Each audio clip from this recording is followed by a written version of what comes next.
નમસ્કાર વિદ્યાર્થી મિત્રો, ચેપ્ટર 2 વાર્ષિક હિસાબો એમાં વિડિયો લેક્ચર નંબર 4.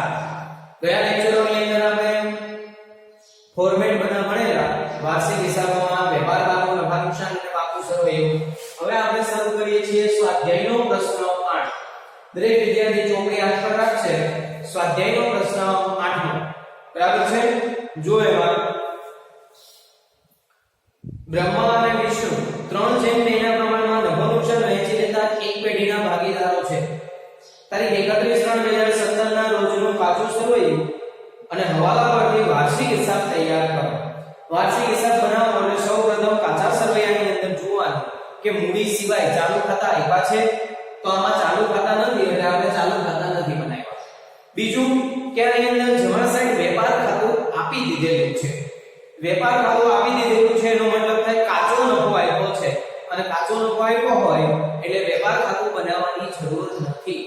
પણ આમ છતાં જો એવો કોઈ હવાલો એની અંદર આવે જે વેપાર ખાતાને અસર કરતો હોય તો સુધારેલું વેપાર ખાતું બનાવવું પડે. તો આપણે હવાલા જોઈને નક્કી કરીશું કે વેપાર ખાતું બનાવવું પડશે કે નહીં. બરાબર છે. ચલો હવાલામાં ધ્યાન આપો અને હવાલા ટીક પણ કરો. મશીનરી પર 6%, ફર્નિચર પિક્ચર્સ પર 20% લેખે ઘસારો. એટલે મશીનરી અને ફર્નિચર ઉપર નંબર 1. બીજો દેવાદારમાંથી 500 રૂપિયા ગાલખાત માટી વાળો. દેવાદાર ઉપર નંબર 2, ગાલખાત ઉપર નંબર 2 જો ગાલખાત હોય તો, પણ આમાં છે. ત્રીજું બ્રહ્મા અને વિષ્ણુને અનુક્રમે 5000 અને 4000 વાર્ષિક પગાર આપવાનો. ભાગીદારને પગાર આપવો, કમિશન કે મહેનતાણું આપવું, આ હવાલો હંમેશા સ્વતંત્ર રહે, અંદર કે ટીક ન થાય. ચોથું 500 રૂપિયા કમિશન મળવાનું બાકી છે. જમા બાજુ પર કમિશન લખ્યું એના ઉપર નંબર 4. અને પાંચમું પગારના 3000 ચૂકવવાના બાકી છે, તો પગાર ઉપર નંબર 5. ચલો સમજ પડી ગઈ. આની અંદર કોઈ જ હવાલો એવો નથી જે વેપાર ખાતાને અસર કરતો હોય, એટલે કે આપણે સુધારેલું વેપાર ખાતું બનાવવું પડશે નહીં. તો કયા ખાતા બનશે? નફા નુકસાન ખાતું ઉપર લખવાનું બ્રહ્મા અને વિષ્ણુની ભાગીદારી પેઢીનું 31/17 ના રોજ પૂરા થતા વર્ષનું નફા નુકસાન ખાતું. પછી બનશે નફા નુકસાન ફાળવણી ખાતું. પછી ભાગીદારના મૂડી ખાતા અને પાકું સરવૈયું. પાકા સરવૈયા આપણે ઘણી વાર લખવાનું બ્રહ્મા અને વિષ્ણુની ભાગીદારી પેઢીનું 31/17 ના રોજનું પાકું સરવૈયું. આ સાઈડ મૂડી દેવા, આ સાઈડ મિલકત લેણા. બરાબર છે. ઉધાર જમા જે લખાતું હોય એ લખો. તો શરૂ કરીએ આપણે.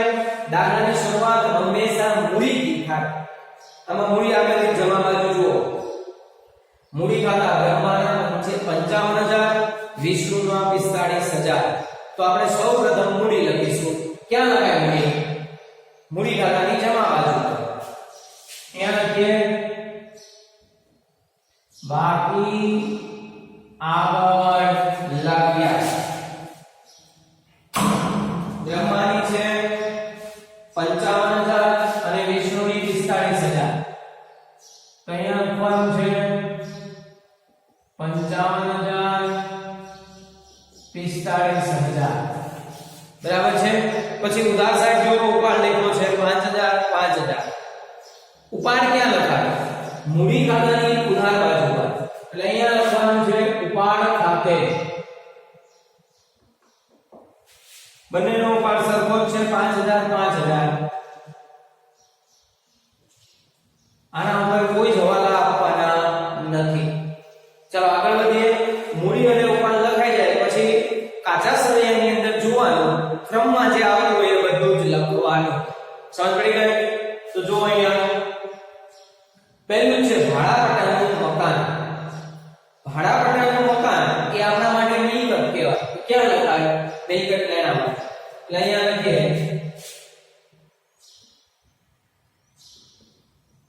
ભાડાપટ્ટાનું મકાન. કેટલું છે? 60000. હવે જો આ 60000 ને ઇનર કોલમમાં લખેલા છે કારણ કે ત્યાં આંતરિક હવાલો આપ્યો છે. મકાન ભાડાપટ્ટા ઉપર મોસ્ટ ઓફલી આંતરિક હવાલા હોય છે, એટલે જોઈ લેવાનું પહેલેથી. આમાં આંતરિક હવાલો છે 1/4/2016 થી 10 વર્ષ માટે. 1/4/2016 આ વર્ષ ક્યાં પૂરું થાય છે? 31/3/17. અને મકાન ભાડે ક્યારે રાખ્યું છે? 1/4/16 એટલે વર્ષની શરૂઆતમાં. વર્ષની શરૂઆતથી જ મકાન ભાડે છે એટલે મકાન ઉપર આખા વર્ષનો ઘસારો લાગશે. કેટલા વર્ષ માટે મકાન ભાડે છે? 10 વર્ષ માટે. 10 વર્ષ માટે ભાડે હોય તો આને 10 વડે ભાગી નાખો એટલે એક વર્ષનો જે ઘસારો લાગે એને માંડવાળ એવું બોલાય અથવા તો ભાડા પટ્ટાનું મકાન માંડી વાળ. 10 વડે ભાગો એટલે કેટલા આવશે? 6000. તો 6000 રૂપિયા માંડી વાળવાના છે. અહીંયા લખો છું માઈનસ માંડી વાળે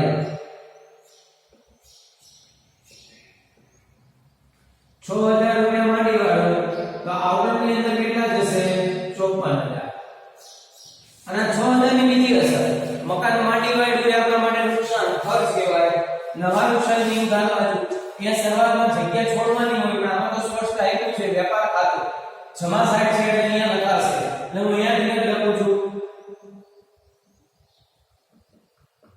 માંડી વાળે ભાડા પટ્ટાનું મકાન 6000. ચલો આગળ વધો. પછી એનું મશીનરી કૌંસમાં લખી છે ઓફિસ. બરાબર છે? મશીનરી ઓફિસની હોય કારખાનાની હોય આપણા માટે મિલકત જ કહેવાય એટલે મિલકત એના બાજુ લખાય પણ એના ઉપર હવાલો છે ઘસારાનો એટલે આપણે એના પર માં લખીશું. પહેલો હવાલો છે મશીનરી કેટલાની આવી છે? 50000. ચલો એના ઉપર પહેલો હવાલો જુઓ મશીનરી પર 6% લેખે ઘસારો. ચલો 50000 ના 6% કરો કેલ્સી સાથે રાખવાનું 50000 ના 6% કેટલા થશે? 3000. એટલે અહીંયા વધશે 47000. મશીનરીનો ઘસારો ઓફિસની છે એટલે નુકસાન કહેવાય અહીંયા લખાય નવા નુકસાનની ઉદાહરણ. મશીનરી પર ઘસારો કેટલો છે? 3000. આગળ વધીએ. આપેલો વટાવ. આપેલો વટાવ એ આપણા માટે ખર્ચ કહેવાય નવા નુકસાનની દર બાજુ. આપેલો વટાવ 350. ચલો ત્યાર પછી દેવાદારો. દેવાદારો એ શું છે? ચાલુ મિલકત છે એટલે મિલકત એના બાજુ પાસે દેવાદારો કેટલાના છે? 40000. એના ઉપર જુઓ હવાલો છે બીજો દેવાદારમાંથી 500 રૂપિયા ગાલખાત માંડી વાળો તો 500 રૂપિયા ગાલખાતની અંદર આપણે માઈનસ કરીએ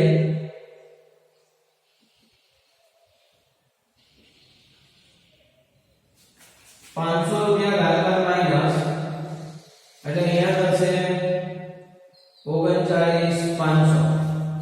હવે 500 રૂપિયાની બીજી અસર ક્યાં આવે? નવા નુકસાનની ઉધાર. તમને હમણાં જ નમૂનામાં સમજાવ્યું છે ફોર્મ આવે ગાલખાત કાચા સવૈયાની પ્લસ ગાલખાત હવાલાની પ્લસ ગાલખાતના મત કાચા હવાલાની એ ત્રણેયનો સરવાળો કરી માઈનસ ગાલખાતના મત કાચા સવૈયા. તો અહીંયા હું પહેલેથી લખતો જાઉં. પહેલા આવશે ગાલખાત કાચા સવૈયાની. જુઓ તો કાચા સવૈયામાં ગાલખાત છે કેટલી છે? 1200. પછી આવશે પ્લસ ગાલખાત હવાલાની એટલે હવાલાની રાશિ કેટલી છે? 500. ચલો પછી ગાલખાત અનામત. હવાલાની કે કાચા સવૈયાની બેમાંથી એક પણ નથી એટલે આપણે આનો સરવાળો કરીને બહાર લખી દઈએ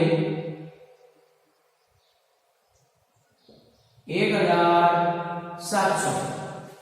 આગળ વધીએ. દેવાદારો પછી જાવક માલ ગાડા ભાડું. જાવક માલ ગાડા ભાડું આપણા માટે શું છે? તો એ આપણા માટે ખર્ચ છે વેચાણ વિતરણ ખર્ચ એટલે નવા નુકસાનની ઉધાર આવશે. જામા ગાવા 1200. ત્યાર પછી ફર્નિચર પિક્ચર્સ. ફર્નિચર એ આપણા માટે શું કહેવાય? મિલકત. તો અહીંયા લખીએ મિલકતો બાજુ કેટલું છે? ફર્નિચરની રકમ 5000.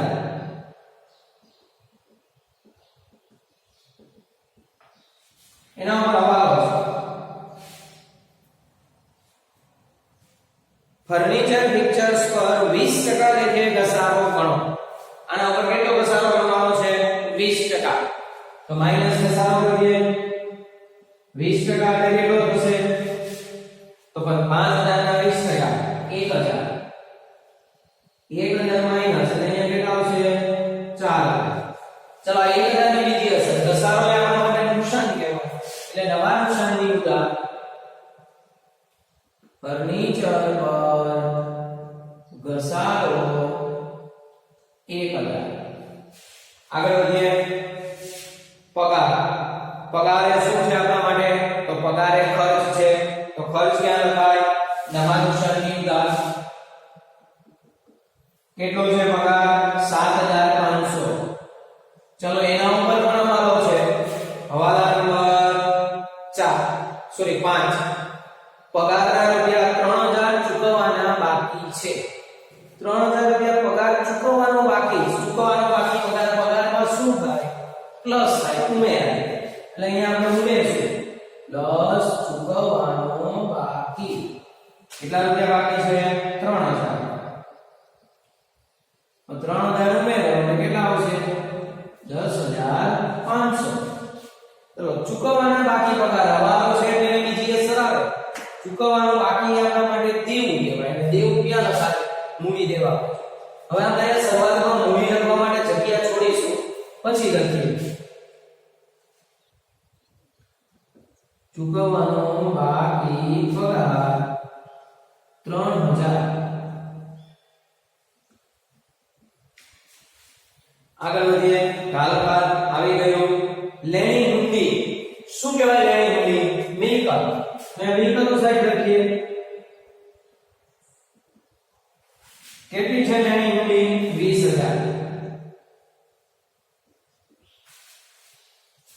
પછી વેપાર ખર્ચ. વેપાર ખર્ચ બરાબર સમજો. વેપાર ખર્ચ છે ને એ નફા નુકસાન ખાતાની ઉધાર બાજુ આવે. પણ જ્યારે દાખલાની અંદર ઓફિસ ખર્ચ અને વેપાર ખર્ચ બંને આપ્યા હોય ત્યારે વેપાર ખર્ચ વેપાર ખાતાની ઉધાર બાજુ આવે. આ યાદ રાખવાનું. અત્યારે માત્ર એટલું જ છે વેપાર ખર્ચ. બીજી એન્ટ્રી ઓફિસ ખર્ચની નથી. એટલે વેપાર ખર્ચ અહીંયા આવશે ધનની ઉધાર. કેટલો છે વેપાર ખર્ચ? 5900. ત્યાર પછી રોકડ સિલક. રોકડ સિલક આપવા માટે મિલકત કહેવાય. એટલે મિલકત લેણા બાજુ લખીશું રોકડ સિલક 6000. ત્યાર પછી સ્ટોક. કૌંસમાં તારીખ લખી છે 31/3 એટલે કયો સ્ટોક કહેવાય? આખરનો. અને આખરનો સ્ટોક જ્યારે કાચા સમયમાં આપ્યો હોય તો અહીં એક જ એન્ટ્રી આવે અને એન્ટ્રી ક્યાં આવશે? મિલકત લેણા બાજુ. કારણ કે સ્ટોક એ આપણી ચાલુ મિલકત છે. અને અહીંયા લખીશું આખર સ્ટોક. કેટલો છે આખર સ્ટોક? 73000. ચલો હવે સામેની બાજુ જમા બાજુ એન્ટ્રી જોઈએ. તો ત્યાં છે બ્રહ્માની લોન. કૌંસમાં તારીખ આપી છે 1/7/16 થી. તારીખ ન પણ આવી હોય તો પણ આંતરિક હવાલો બને. શું કામ? કારણ કે બ્રહ્મા એ ભાગીદાર છે અને ભાગીદારની લોન આમાં હોય અને હવાલો ન આપ્યો હોય તો પણ ભાગીદારી કાયદા મુજબ ભાગીદારને 6% લેખે વ્યાજ ચૂકવવું પડે. એવું આપણે પહેલા ચેપ્ટરની અંદર ભણ્યા છે. તો અહીંયા બ્રહ્માની લોન આપી છે બરાબર. લોનમાં તમે વ્યાજ ન ઉમેરો તો ચાલે. લોનની એન્ટ્રી ડાયરેક્ટ આઉટર કોલમમાં આપી દેવાની, પણ એમાં હવાલો આંતરિક આપવાનો છે. તો બ્રહ્માની લોન એ આપણા માટે દેવું કહેવાય. એટલે મૂડી દેવા બાજુ લખું છું. કેટલી છે બ્રહ્માની લોન? 50000. હવે એના પર આપણે આંતરિક હવાલો આપીશું. બરાબર સમજો. બ્રહ્માની લોન 50000 રૂપિયા. કૌંસમાં લખ્યું છે 1/7/2016 થી. કઈ નથી કીધું એટલે એના ઉપર કેટલા ટકા વ્યાજ ગણાય? 6%. તો 6% ની ગણતરી કઈ રીતે કરવાની હું સમજાવું. પહેલા તો જે 50000 રૂપિયા આપ્યા છે ને એના 6% કરી દો. 50000 ના 6% એટલે કેટલા થશે? 3000. હવે તમારે જે તારીખ આપી છે ને 1/7 થી ત્યાંથી આપણે લોનની મુદત ગણવાની છે 1/7 એટલે 7મો મહિનો ગણાય. ન સમજ પડે તો ગેડાઈ ગણવાની. 7મો મહિનો ગણાશે 7 8 9 10 11 12 1 2 અને 3 31 ત્રણે આપણું વર્ષ પૂરું થઈ જાય. એટલે 3 મહિના સુધી ગણીએ તો 9 મહિના થયા અને મુદત 9 મહિના એટલે 3000 × 9 / 12 બરાબર છે. એટલે બ્રહ્માની લોનનું વ્યાજ આવશે 2250. સમજ પડી ગઈ બધાને? બરાબર છે. 2250 બ્રહ્માની લોનનું વ્યાજ. જો આમાં ઉધાર બાજુ કે આપ્યું છે નથી આપ્યું, મતલબ બધું જ ચૂકવવાનું બાકી છે. તો આપણે 2250 ની એન્ટ્રી આપીએ લોનના વ્યાજની. લોનનું વ્યાજ આપણા માટે ખર્ચ કહેવાય. બે અસરમાં પહેલી અસર અહીંયા નફા નુકસાનની ઉધાર. બ્રહ્માની લોનનું વ્યાજ કેટલું છે? 2250.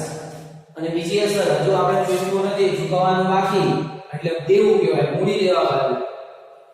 ચૂકવવાનું બાકી બ્રહ્માની લોનનું વ્યાજ 2250. બરાબર છે. ચલો આગળ વધીએ.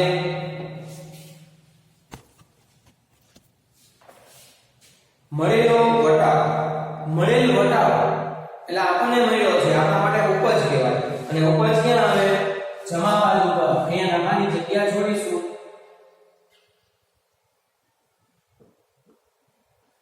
ઉપજ છે એટલે નફા નુકસાનની જમા બાજુ. મળેલ વટાવ 400 રૂપિયા. પછી લેણદાર. લેણદારો આપણા માટે દેવું છે એટલે મૂડી દેવા બાજુ. લેણદારો 25000. ત્યાર પછી કમિશન. કમિશન એ શું કહેવાય? જમા બાજુ લખ્યું છે એટલે આપણી ઉપજ કહેવાય અને એના ઉપર હવાલો પણ છે.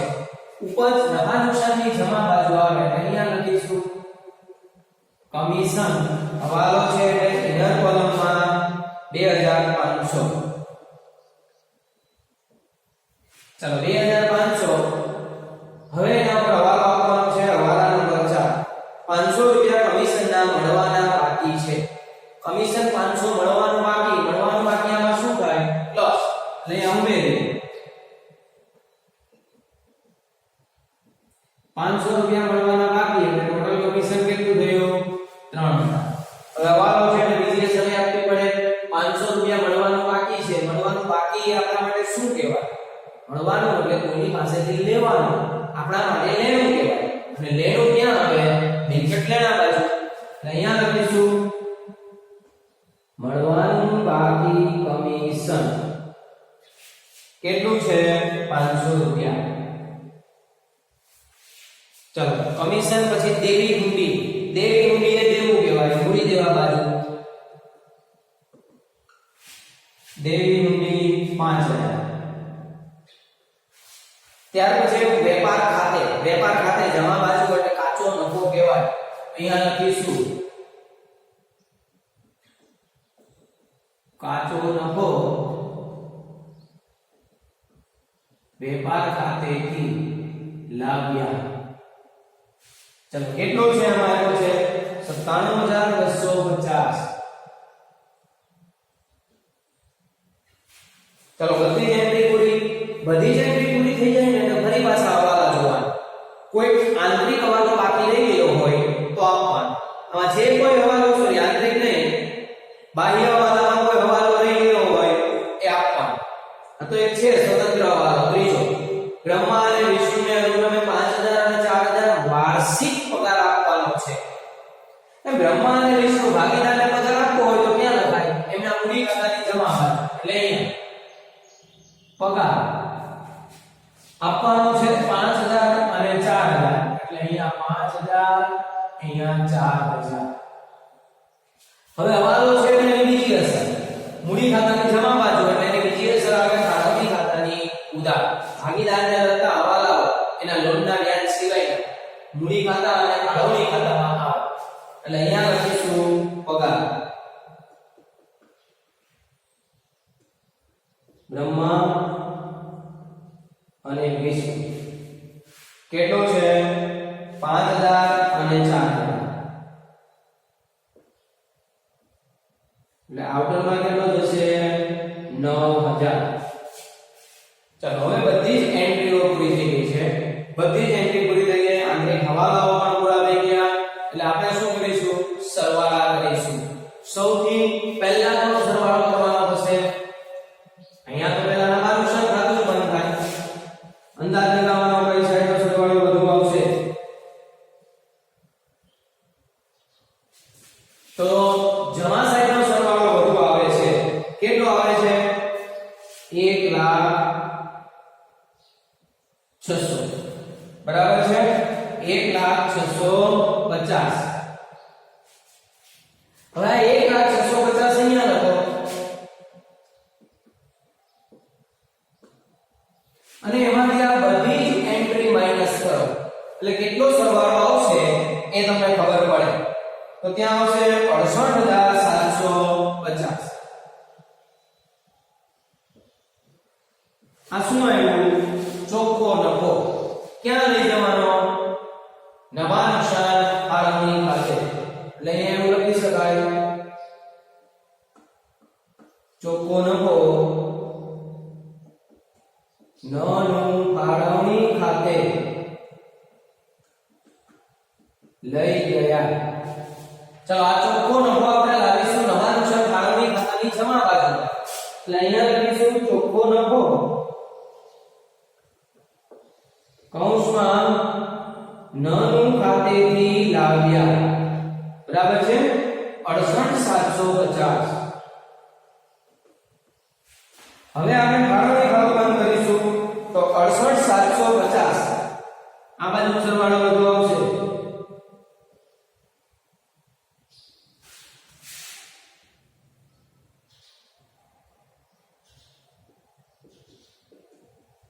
આ 68,750 માંથી 9,000 શું કરો માઈનસ તો કેટલો સરવાળો આવશે 59,750 સરવાળા તમારે કેલ્સી માં કરતા જવાના જેમ આપણે ક્લાસમાં કરીએ છીએ એ રીતે બરાબર છે આને શું કહેવાય વહેંચણી પાત્ર નફો જે ભાગીદારો વચ્ચે આપણે વહેંચીશું એનું પ્રમાણ કેટલું હતું શરૂઆતમાં ઉપર રકમમાં એટલું છે એનું પ્રમાણ છે 3:2 તો બ્રહ્મા અને વિષ્ણુને વહેંચી દો 3:2 ના પ્રમાણમાં વહેંચશો એટલે અહીંયા કેટલા આવશે 35,850 અને અહીંયા આવશે 23,900 ચલો વહેંચણી પાત્ર નફાનું શું કરવાનું તો વહેંચણી પાત્ર નફો લઈ જવાનો મૂડી ખાતાની જમા બાજુ પર એટલે અહીંયા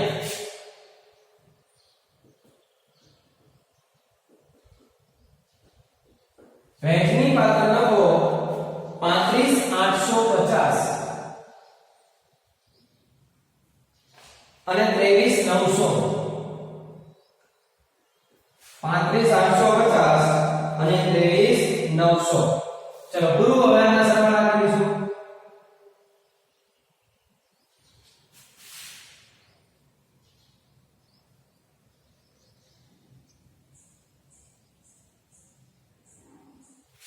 બાળકો મૂડી ખાતા છે અને સ્થિર મૂડી એટલે મૂડી સાઈડનો જમા સાઈડનો સરવાળો વધુ આવશે પહેલા આપણે બ્રહ્માનો સરવાળો કરીશું બાકી આગળ લાવ્યા પગાર અને વહેંચણી પાત્ર નફો આ ત્રણેયનો સરવાળો તો કેટલો થશે 95,850 એ 95,850 અહીંયા નથી એમાંથી આ માઈનસ કરો 95,850 માંથી 5,000 માઈનસ એટલે 90,850 અહીંયા લખવાનું બાકી આગળ લઈ ગયા ચલો હવે વિષ્ણુનો સરવાળો કરીએ તો વિષ્ણુનો સરવાળો આવશે 72,900 આ 72,900 અહીંયા લખીએ અને એમાંથી 5,000 રૂપિયા માઈનસ કરીએ એટલે આવશે 67,900 ચલો બાકી આગળ લઈ ગયા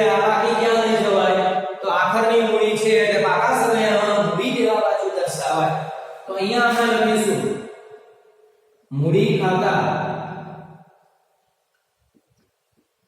બ્રહ્મા અને વિષ્ણુ 90,850 67,900 આ બંનેનો આપણે સરવાળો કરવાનો છે તો સરવાળો આવશે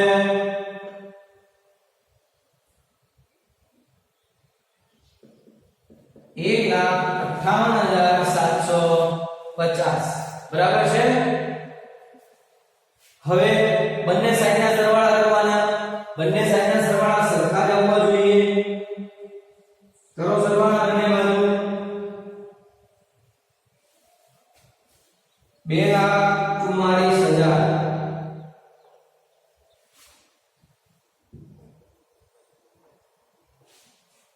ચલો બરાબર છે।